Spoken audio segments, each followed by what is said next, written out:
Hi, and welcome to a few days of my life postpartum. This is April's Homemade, and I'm April. You will often find me sitting on this couch, listening to my boys read, taking care of my babies, watching the other ones play. I am a mama of 9 children. I've been married 17 years. On my channel, you'll find encouragement for motherhood, large family living, and practical homemaking skills.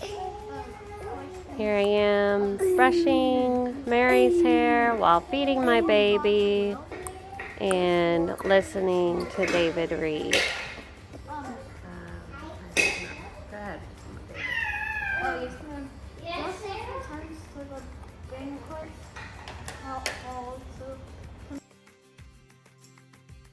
Mary likes to have a little fun with the camera. My children have turned out to be quite talented in the comedy department. My son Brian, he filmed himself cleaning out his closet on this day, and he can be quite entertaining at times. I, of course, was happy that he wanted to clean out his closet.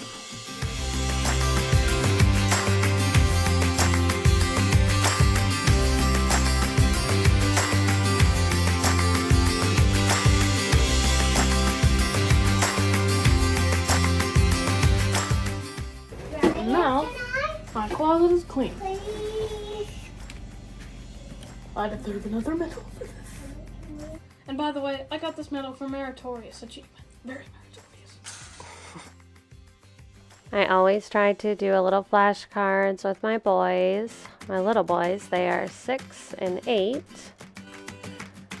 My toddler, Lauren, she does everything that I do. She will find a way to participate. She's kind of gathering the cards right now. It helps so much if she can be a part of what we're doing. And now it's coffee time, and I'm going to show you my favorite way to make my coffee treat. This recipe is simple but delicious. Everybody needs a good coffee recipe.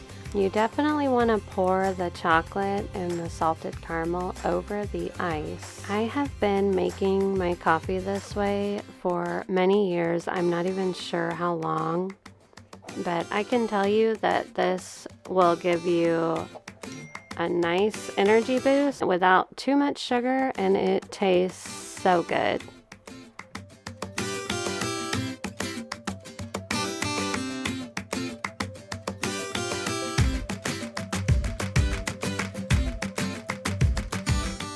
Alright, the next thing we're doing is getting some sun outside. The baby takes such great naps out here, and it is just what you need in the middle of the day. So I hope you're going outside today. I hope that you are soaking up the sun and feeling the joy of the sunshine. Sometimes my husband is able to meet me out here on the porch, and we have an afternoon date.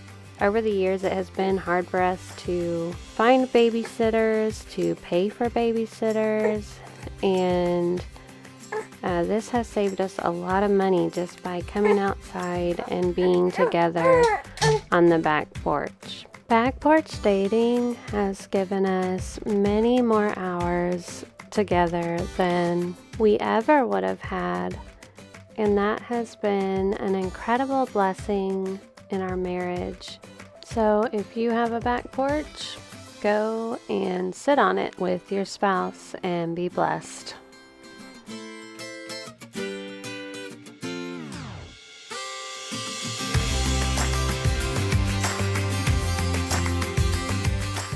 One thing that I have really tried to do is teach my children all the things that need to be done in the home and to make us a team. And I've prayed that the Lord would knit us together and that we would grow in unity.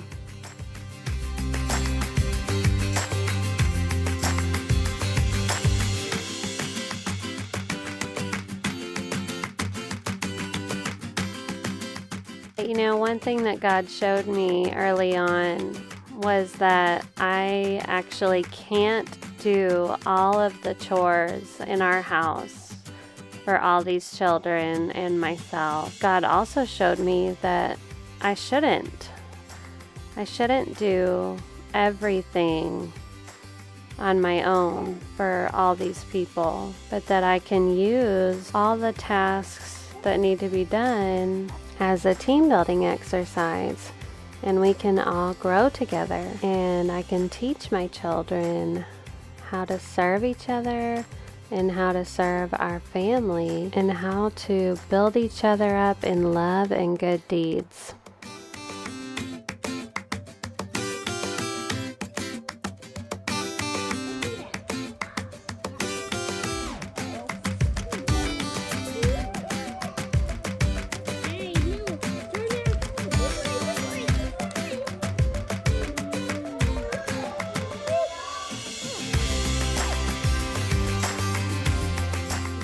I came outside to clean my outdoor kitchen and I see my two little explorers over here. I love to watch these boys play. God has blessed me immensely by giving me two boys back to back. My husband and I recently celebrated our 17th wedding anniversary, and so I thought I would share with you a little bit about that while I clean the outdoor kitchen. I was 19, he was 20 when we married. We've had 9 kids in about 14 years. And it's been crazy, but awesome. When we got married, I thought it would be wonderful, but I didn't realize just how wonderful it would be. I had this feeling of completion when we got married, but it was actually the beginning of our journey toward God, the one for whom our souls truly long. I've learned that marriage is a lot of prayerful waiting. It's waiting for God to sanctify me and to sanctify my husband. You know, I wonder how many people would still be married if they would just wait, if they would wait a little while for the Lord to change you and your spouse's hearts. We all need time to grow. And what if we would just wait? What if we would prayerfully wait on our spouse? And sometimes we have to wait a long time. But what if we did? What if we could save our marriage just by prayerfully waiting? But don't wait without prayer. Don't wait without prayer. You know, 2 weeks after I met Travis, my husband, he told me that we should start to get to know each other because we were going to be married one day. Did you hear me say that was after we knew each other 2 weeks? At that moment, I just started backing up and left the one-sided conversation. I was 14 years old and he was 16. I thought his words were pretty strange at the time, but by God's grace, they were true. Travis did not waver in pursuing me. He was the answer to my prayers for a good man to marry. I began those prayers at 12 years old, but I did not think God would answer so soon, and I have been so blessed. My husband is the leader of our home. I know that's countercultural these days, but God brings us so much joy through my husband's leadership. There's an incredible amount of peace just knowing that I have not been called to lead the household. I'm thankful that it's not my burden to bear. There have been times when I have tried to place that burden on myself, and it really only leads to more hardship for our family. And I've learned to not look down on my duty to be submissive. You know, it is a high calling, Even the Lord of all the earth humbled himself by becoming obedient to the point of death, even death on a cross. This doesn't mean that I don't have an opinion. It means that I accept my husband's answer because I respect him and I respect the Lord.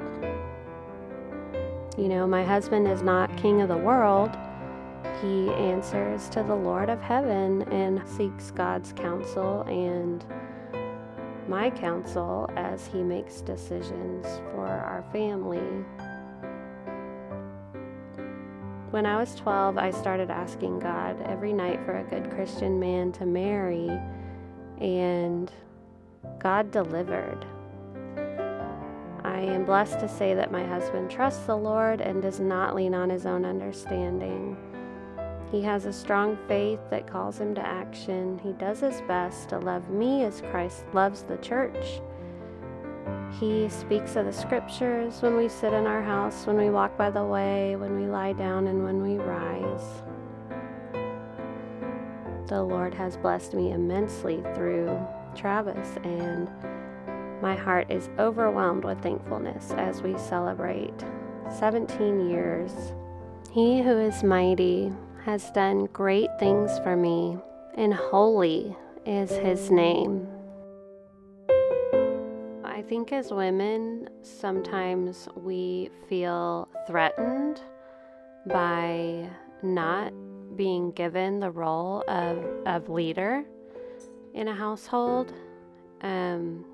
But, you know, what if we just said, thank you.